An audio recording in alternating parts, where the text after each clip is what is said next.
Roland made a really legitimate point here.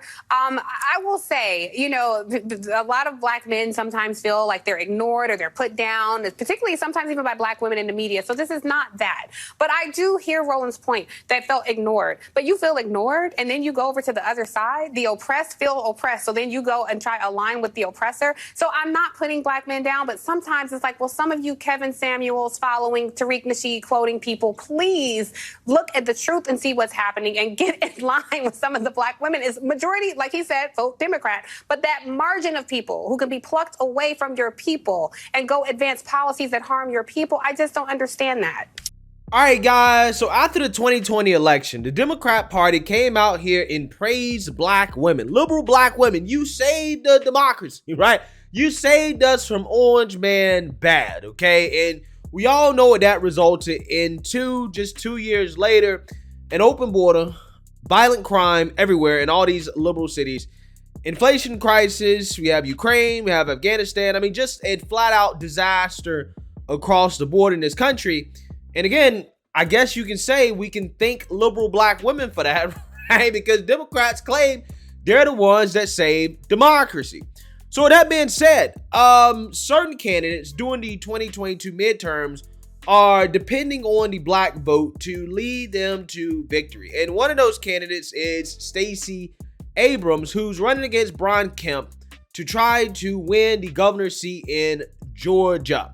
Now, this year, Stacey Abrams is lagging behind in support from black voters, particularly black men, as she's lagging by about 8 points compared to where she was in 2018. And that is a big deal in a state / race like the Georgia governor race, because those races are won on the margins, okay? If black people don't show out for Democrats, that's basically a win for Republicans. And they know this. And this is why don't be surprised that after Democrats lose, they're not going to point the finger at black women. They're actually going to point the finger at black men. As we've already heard directly from the mouth of Stacey Abrams and the Biden administration, that black men aren't voting for Stacey Abrams the way that they should because we are misinformed.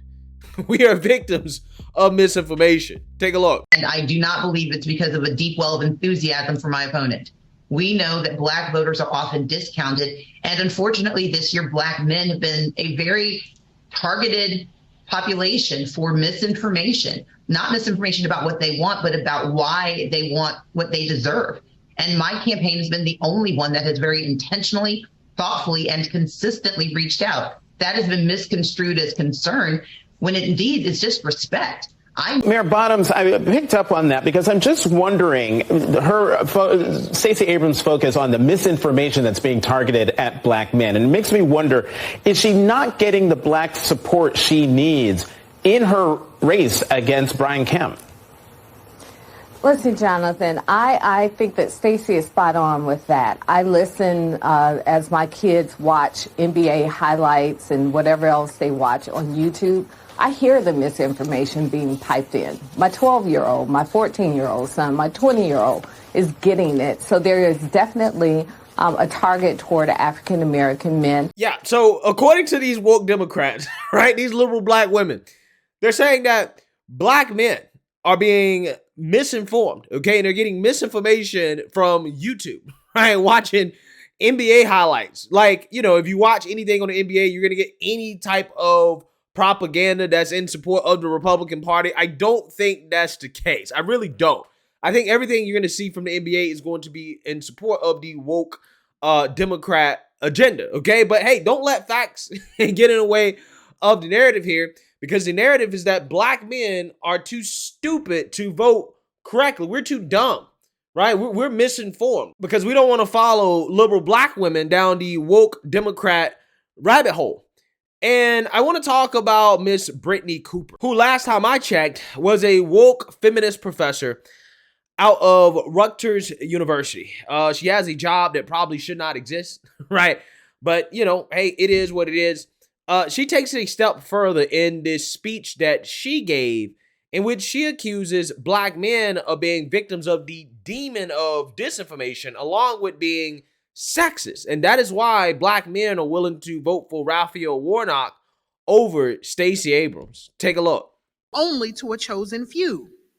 Yours is a generation of scribes, highly knowledgeable people, saying to those that proclaim the faith of Jesus Christ, I asked your disciples to cast it out, but they could not do so. That's a serious indictment of the church, a serious indictment of Jesus, that there are those in our community beset by the kinds of spirits that seek to destroy us.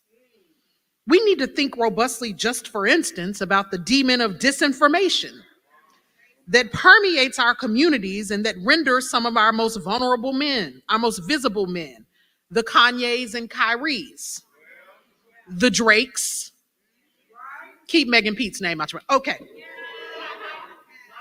The old people won't get it, but the young people do.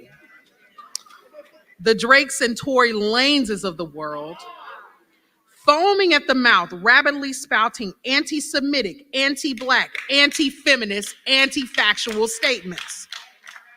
We need to talk about the demon of disinformation that has Black male voters in Georgia willing to support Raphael Warnock, but not Stacey Abrams.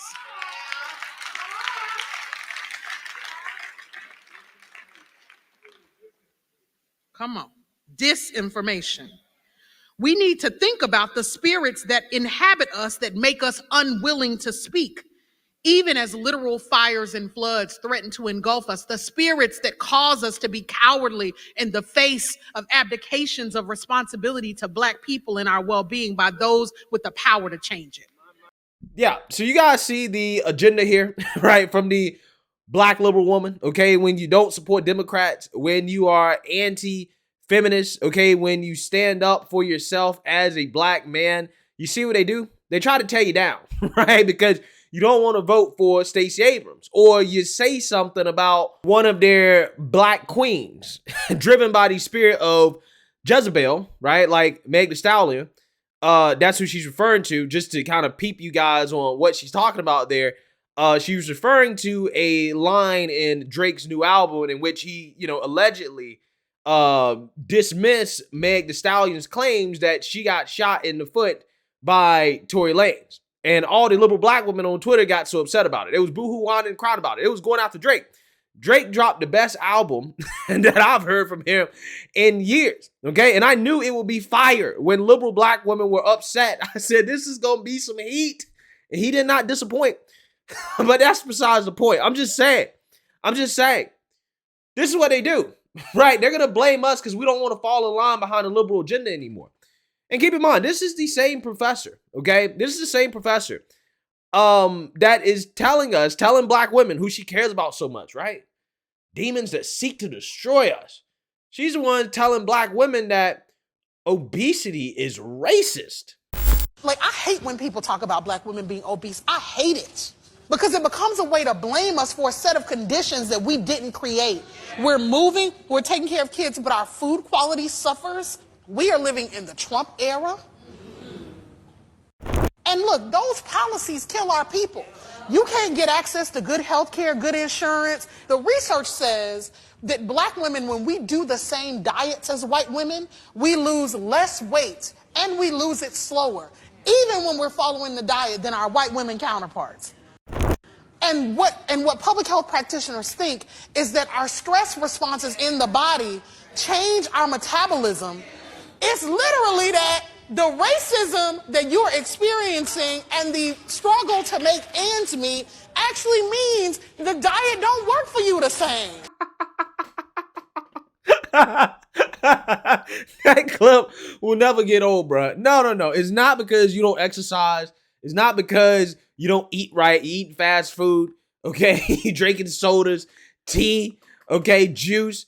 It's not because of your diet. It's not because you don't exercise. No. It's because of racism, okay? Racism is stressing you out so much that it raises your stress hormones, which, I mean, there is some little bit of truth to what she's saying in the sense that rising cortisol levels, which is a stress hormone, can make the body retain water.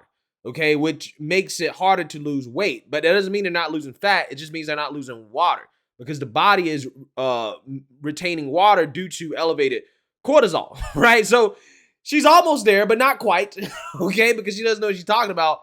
But I'm just saying, right? These are the people that tell you that they care about you so much. They don't want to tell you the truth and say, no, you need to get off your ass, go to the gym, and exercise and eat better, right? It ain't got nothing to do with racism. But anyways, let's have a serious conversation about black men in Georgia because, again, the Democrats are preparing to blame black men for why Stacey Abrams will lose and why, you know, Raphael Warnock may lose as well, too. That race is more of a toss-up. But I want to play this clip from CNN that will give us a little bit of insight in terms of what's going on down there and what black men are concerned about in regards to this election. Take a look. At churches, in barbershops. He's a Republican, right? Even at concerts. Shout out to everybody who's registered to vote here. In Georgia and other battleground states across the country, an all-out effort to get black men to vote. We're going to make a difference in the world by our vote. Our vote. At any time cuts in Atlanta, these men say their priorities, as they look toward November, are tied to economics. Number one priority for me as a black man is,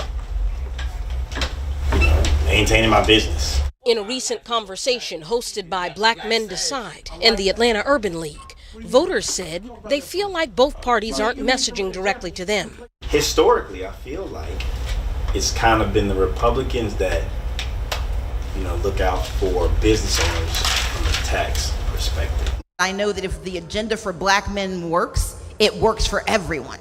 Both Democratic and Republican campaigns are competing for black men through targeted messaging and events. I'm asking people to trust me. In the race for Georgia's Senate seat, two black men going head-to-head at St. Philip AME in Atlanta.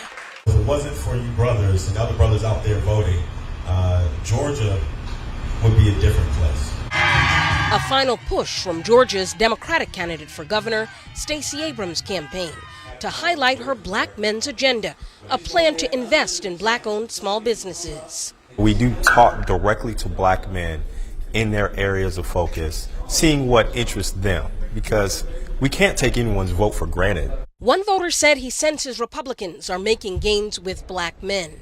It seems like a percentage of African-American males, the business sector, just as percentage, seem to be a little ambivalent about the Democratic ticket. Even though black voters played a pivotal role in electing President Joe Biden 2 years ago, some Democratic strategists share this concern.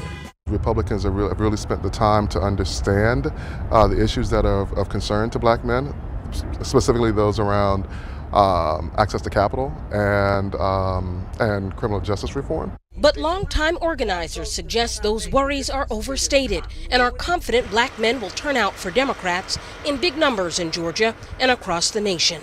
The Republican Party is simply exploiting this idea of, we're vying towards black men because we know that they're upset right now and there's discontent. So you don't think that the outreach is genuine? Absolutely not. They say one thing, but literally when you look at their policies, it is not reflected that. Races nationwide that might come down to razor-thin margins. The majority of black men are going to vote Democrat. The issue is, especially in Georgia, elections are won along the edges. If you're a Republican, can you peel off enough black men to make it really difficult for Democrats to win? The world didn't give it to me. In just 1 week, those efforts to drive black men to the polls will be put to test. Yeah, so as you can see there, it seems, at least from that video footage there, that black men, particularly down there in Georgia, they're worried about economics, okay? They're worried about the economy, which means they're probably worried about inflation. And, I mean, that's what the rest of America is worried about, right? We're all worried about the economy and inflation. But my point is this. Instead of speaking to those things when she has an opportunity, Stacey Abrams is saying that black men are, affected by misinformation, that we're misinformed.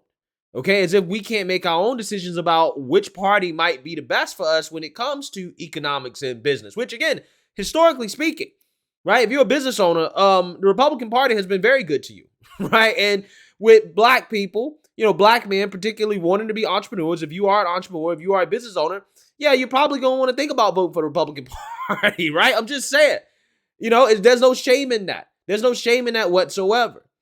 But see, the Democrats are telling you that, no, you're not supposed to vote with your wallet like everybody else does. No, you're supposed to vote with your emotions. You're supposed to stand in line behind black women, okay, and go to the polls and vote Democrat, right? Even though the Democrat agenda on multiple levels has not been good for black men. I mean, this is the party that is primarily responsible. The president of the United States is primarily responsible for locking up a bunch of non-violent black men for drug crimes, which you can say has contributed to the lack of fathers in black households, in which you have a bunch of black households that are headed by women, single mothers raising kids, and that has resulted in crime, okay? Crime and devastation in the black communities, gang violence, things that are causing black lives. Again, at some point, black people are going to realize that, if we keep voting for the same thing, how can we ever expect a different result? And that is what is happening. But see, what's happening is black men, like the rest of a lot of men in this country of all races and colors and ethnicities, have said enough is enough with this feminist nonsense, right? We're not falling in line behind women anymore because they're driving us off a ledge, right? We're not falling in line behind this far left woke feminist progressivism that is destroying this country. And some of us, particularly those of us that are more business minded, that don't want to work for big corporate America, where the only people that benefit from diversity and inclusion are liberal black women. We have more high level aspirations in terms of what we want to do, which means we don't want to pay taxes, right? We don't pay as much taxes. We don't want as many government regulations keeping us from starting our own businesses, doing our own thing. We want a good economy. Yeah, those black men, we are going to vote in line with our best interests, okay? We're going to vote to uphold the patriarchy, right? We're not falling in line anymore behind liberal black women. That has led us to where we are today, okay? We can't keep doing that because, again, the liberal black woman has three altars, okay? The racialist, the feminist, and the globalist, okay? She is not married to the black man. She's actually married to the Democrat Party and the government. So that means that her interest is not in line with the interests of the black man, in which, my opinion, for me personally, as a black man, most of my interests are aligned economically and with traditional social conservative values. On the other hand, the liberal black woman is more concerned about diversity, equity, and inclusion, which mainly benefits her. It does not benefit black men much at all. I'm just saying. Let me know what you guys think. Make sure you like, comment, and subscribe. Most importantly, share a black conservative perspective. Peace.